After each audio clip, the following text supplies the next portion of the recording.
All right, so here's the SH150. I'm here at my brother's place in Florida. I'm going over it, see what needs to be done. So ever since the second crash, on the 4th day, I believe it was, my front end's been kind of, it has this clinking when I hit the brakes hard. When I'm going to hit the brakes hard, I can feel this clinking. At first I thought it was my shocks, but I'm like, no, or my forks, but I'm like, no, that's not, doesn't seem right. Because sometimes forks do that. Sometimes when you forks compress, it has like a clanking sound. But I never done it before, so I'm like, no, it's probably not my forks. And then, I was checking, and I noticed that the headset, I think it's a little loose. So the steering, stem column is able to kind of wiggle a little bit. And I took off the front plastics right here, and also the front where the headlight is, because I actually need to replace the headlight. But anyways, you can see better, and you see the what do they call it? The set nut for the headset. So here's the adjustment. The big one's the adjustment. The little one is the lock nut. My brother doesn't even have any tools, and I have very limited tools that I bought. So the only thing my brother really has is the adjustable wrench and the channel locks. And I could only get the adjustable wrench in this big nut, and I couldn't really get to the lock nut. But the lock nut seems like the lock nut is actually locked onto the big nut, but it's still spinning. The two spinning together. So anyways, I tightened up the big nut as best I could, and now the the wiggle is gone, so it should be okay now. Yeah, again, I don't have the plastic nut. Ideally, you would take this. You actually take this front piece off, but it needs a number 3 right here, and I don't have that, and my brother doesn't have that. So, and this thing is just stuck in there. I can't get it out. Can't even loosen it up at all. But anyways, I'm not able to do that, so I can't really get access to this properly. But anyways, that's good enough, I think. It'll probably over time, loosen up again. But I'm not too concerned about it again. My brother's using it for around town, around the neighborhood and such, going to the gym.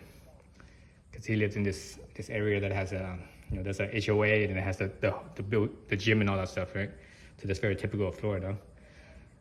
So that's where he goes to usually. So anyways, yeah, so that's that. I need to replace my busted up headlight, right? You see it's all busted up. That's a new one right over here.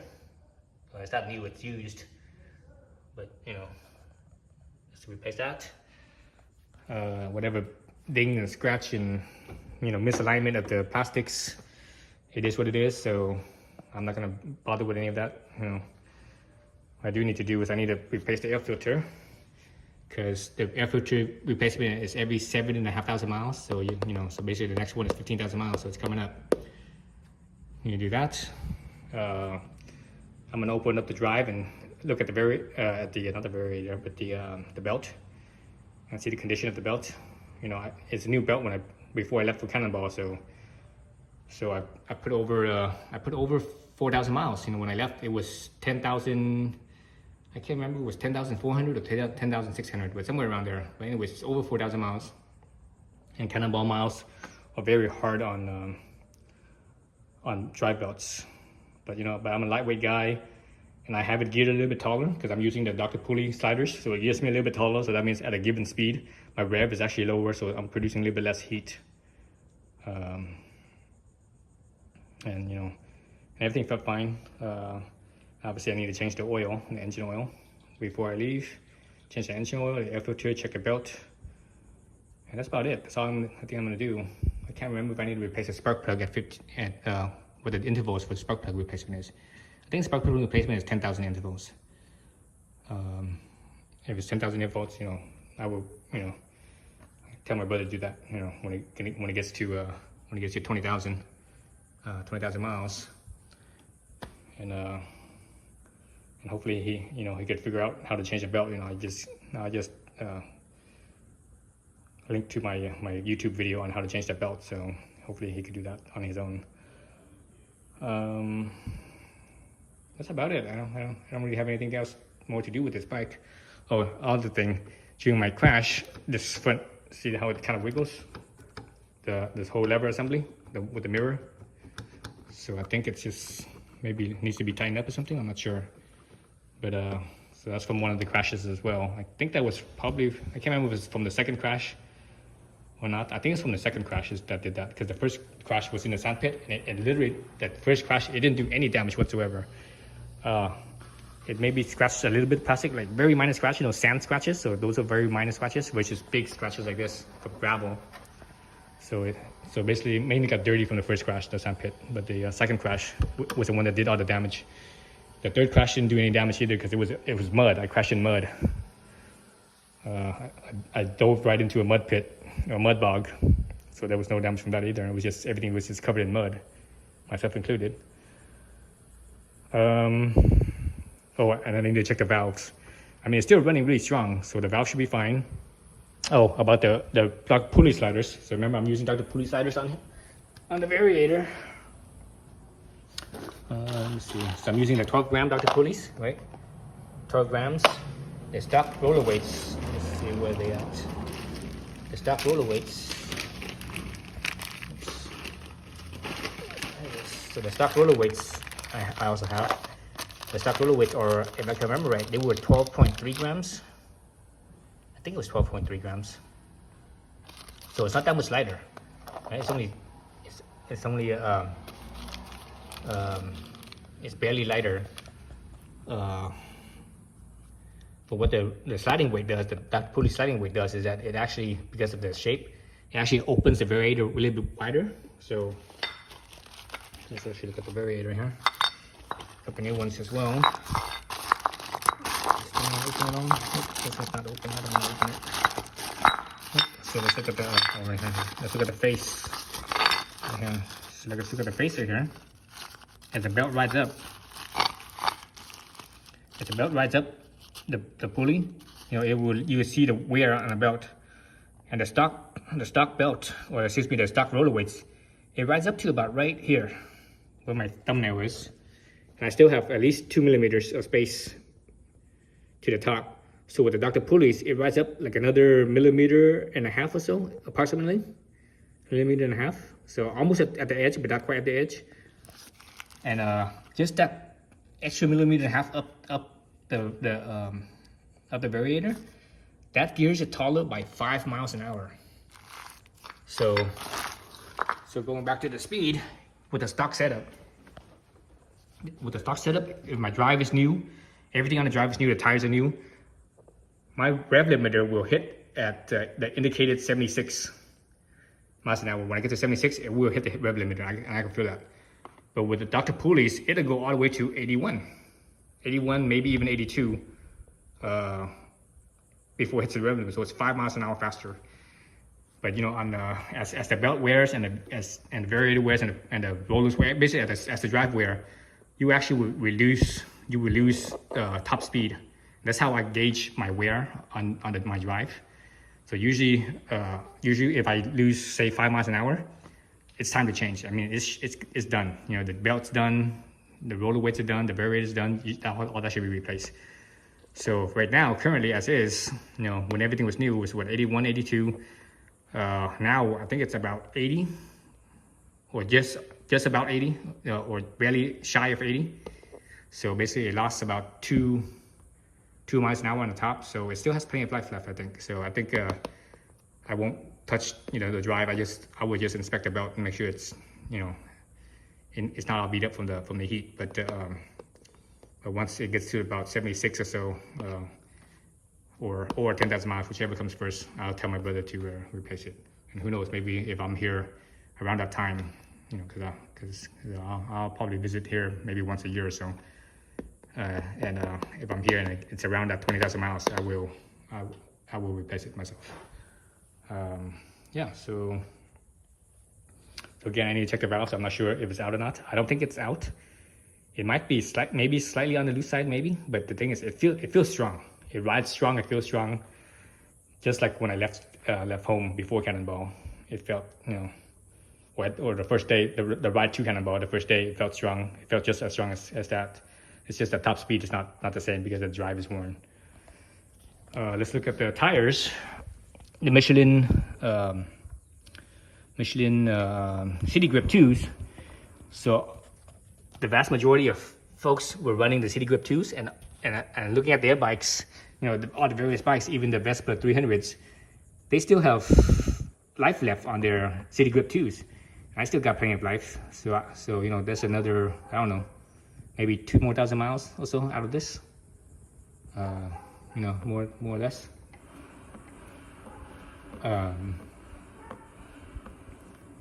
So yeah, so City Grip 2s, those are the ones to use if you want longevity in your tires.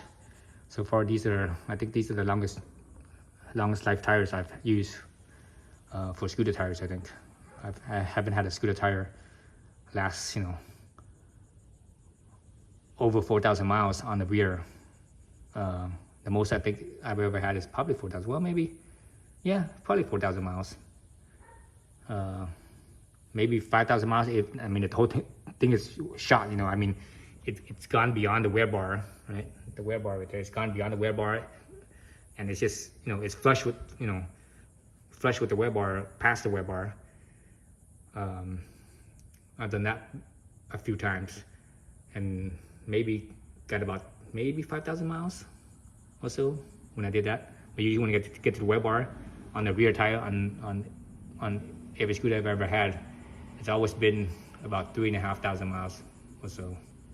So not, you know, rear tires on scooters don't last that long, but you know, this one lasts a little bit longer because I think it's a bigger diameter, so it doesn't roll over. You know, less rotation per distance for the same distance. So basically, it doesn't roll over as much. So there's more rubber there, so it lasts longer. And also because of that, I think it runs a little cooler as well. So, you know, heat is the enemy of rubber. That's what wears out rubber. That's what is, you know, wears out tires. That's what wears out the belt. It destroys the belt. Let's see, what else about this bike? So yeah, so it's a pretty good bike. Speed-wise, it's real fast, very efficient, smooth. It's, you know, it's a good cannonball. It's good overall scooter, very comfortable. Let's talk about comfort. This scooter is probably the most comfortable bike I've ever ridden. Not just scooter, but motorcycles, period. The ergonomics is like perfect. The seat shape is pretty much perfect. My seat didn't go, my butt didn't get sore or nothing. No sore, no irritation, nothing. And it's not just because I'm using this mesh screen. It's the shape, because I've used the mesh screen on other seats. You know, this same mesh screen. This is actually on the, I think this is probably the third or fourth bike that I actually used. Put this mesh screen here, this one that I'm holding in my hand, that I've put on.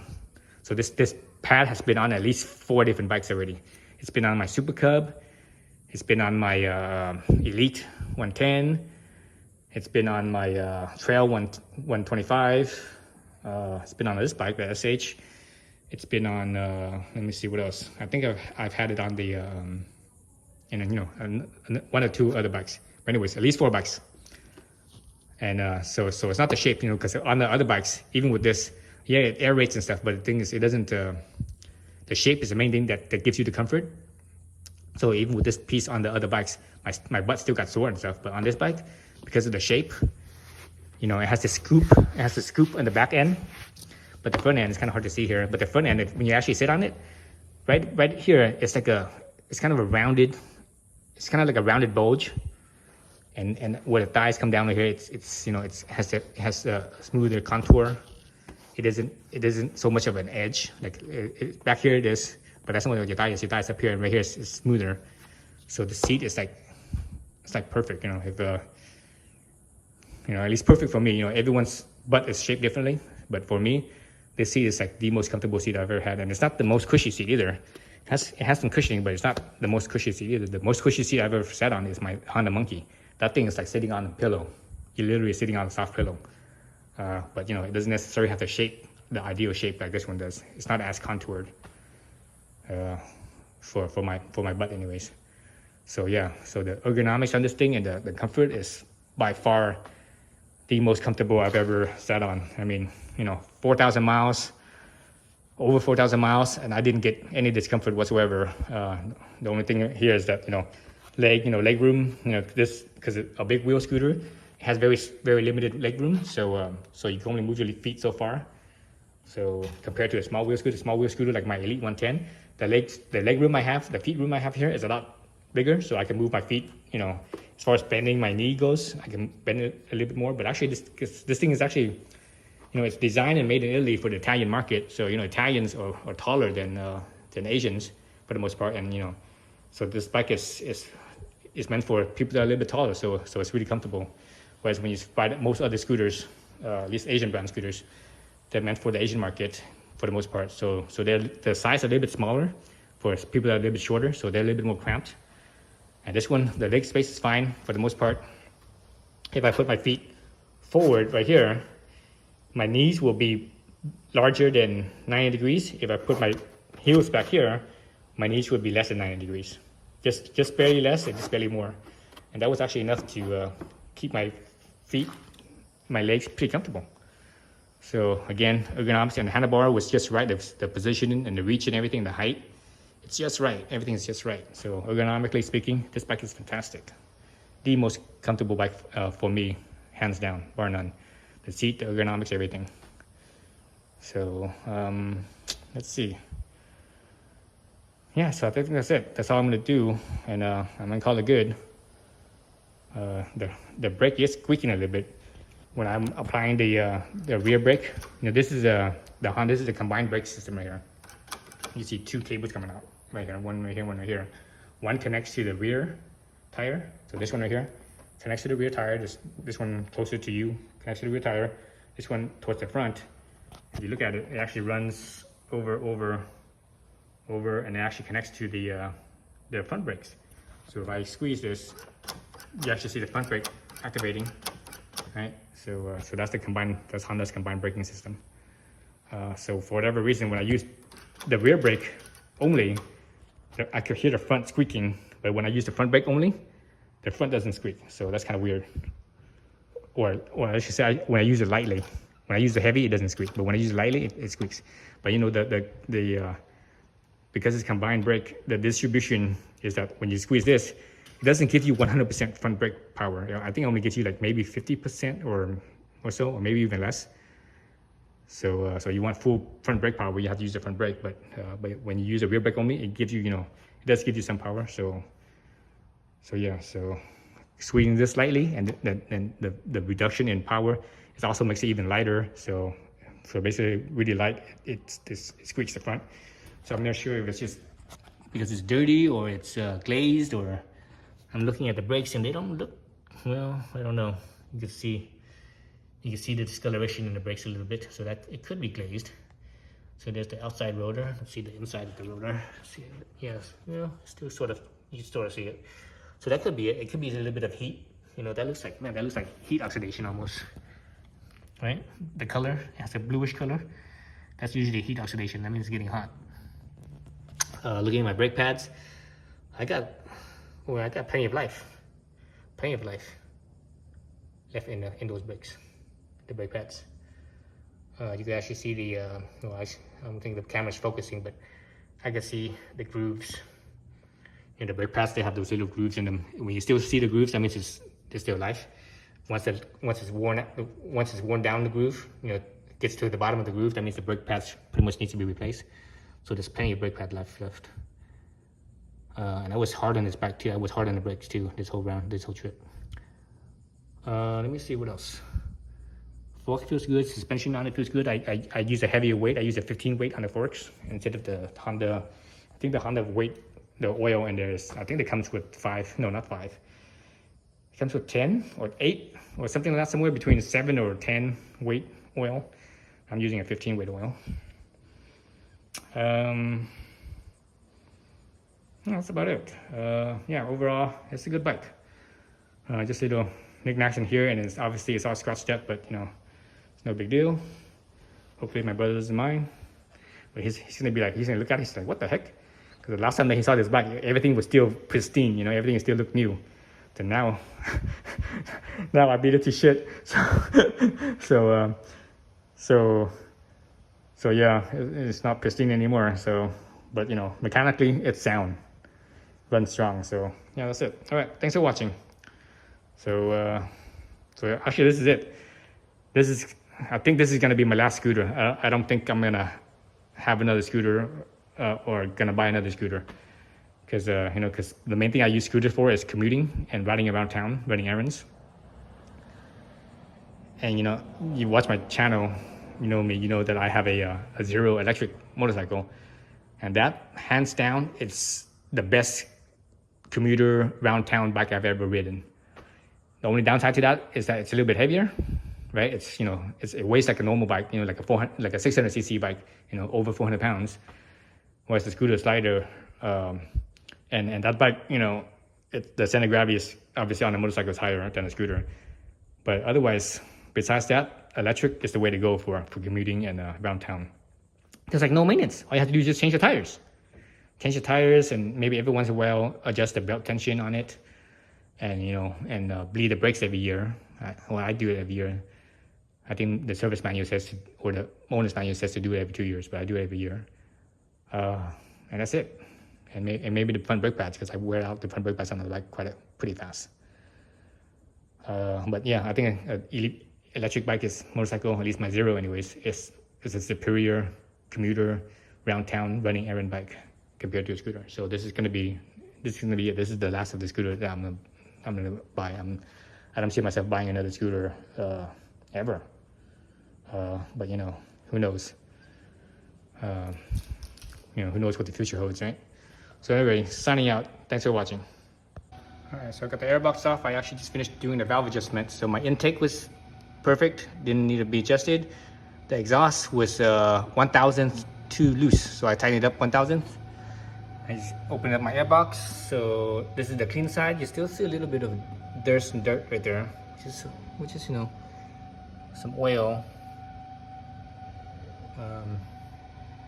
Right, that's why there's oil in here. You see the oil right there.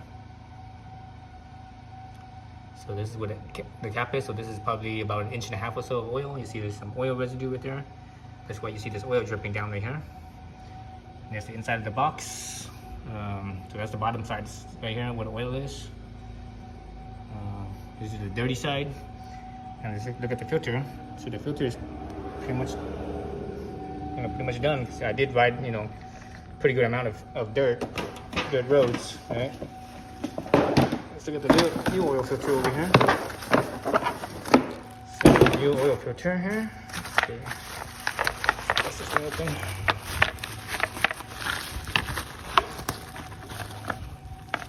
Oh, man, it's all smashed up. So this side's okay. This side's a little smashed from being inside with all my luggage and all the other stuff, but the filter seems to be okay. I think it's fine. It's fine. It'll do fine. No big deal. So that's what a clean filter looks like, and that's what a dirty filter looks like. So anyways, I'm gonna wipe all this down and stick the new filter on and call it good. I just need to look at my belts. I'm kind of debating if I even want to feel like opening this up. It's kind of pain in the ass to open this up because it's very tight right in here. So you have to take off the filter cover here. But actually, no, I should take it off because of all that dirt. The variator intake right here to cool the variator down is probably all gunked up anyways. So yeah, I'll take that off.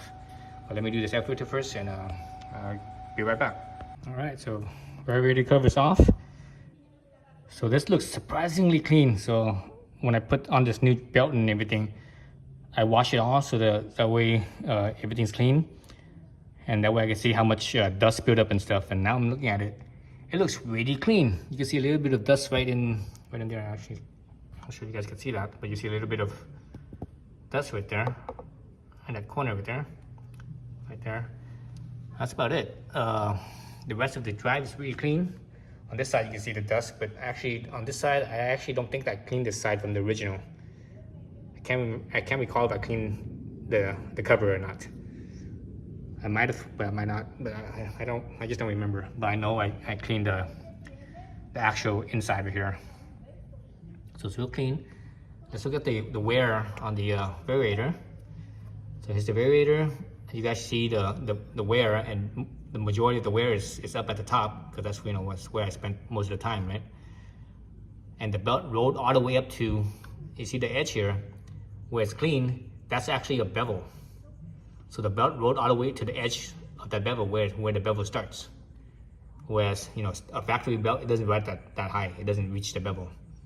there's another, like a millimeter and a half or so before the bevel on the factory belt. So the Dr. pulley definitely works well.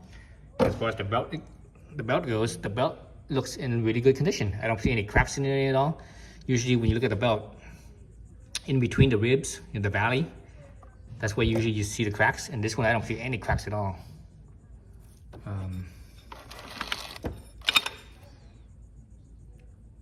Yeah, the belt looks good, really good. So I'm really surprised. I'm really impressed. And again, I think the main reason is because I used the Dr. pulley sliders, and it kept my revs lower. It kept my revs a little lower at a given speed. So lower revs means everything is spinning slower spinnings, less heat generated. Also, the engine is revving less, so that means it's not producing as much heat as well, right?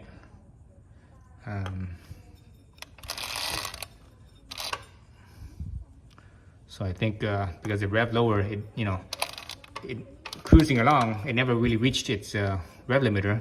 The only time I was able to reach a rev limiter was when I was going downhill, steep downhill too, not just like a slight downhill, like a steep downhill. I would reach the rev limiter, but otherwise I would never reach a rev limiter. So I'm not actually sure how the power band is on this bike. So I don't know where exactly the peak power is or the peak torque is, but I think because of the lower rev, I think I was, for the most part, where I was cruising, around 65 or so, 65-ish, 65, 70 in that range.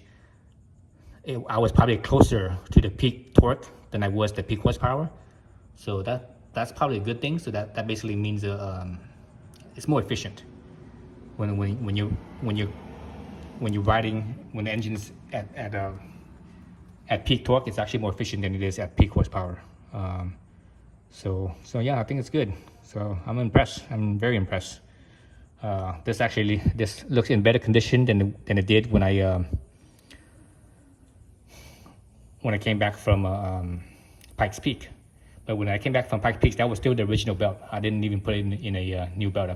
I had the original belt, and I rode that original belt all the way until about 10,000 miles, or over 10,000 miles before I put this belt in. And that one, and before I left to Pikes Peak, I actually looked at the belt too, and it was still more dirty than this, even before I left for Pikes Peak.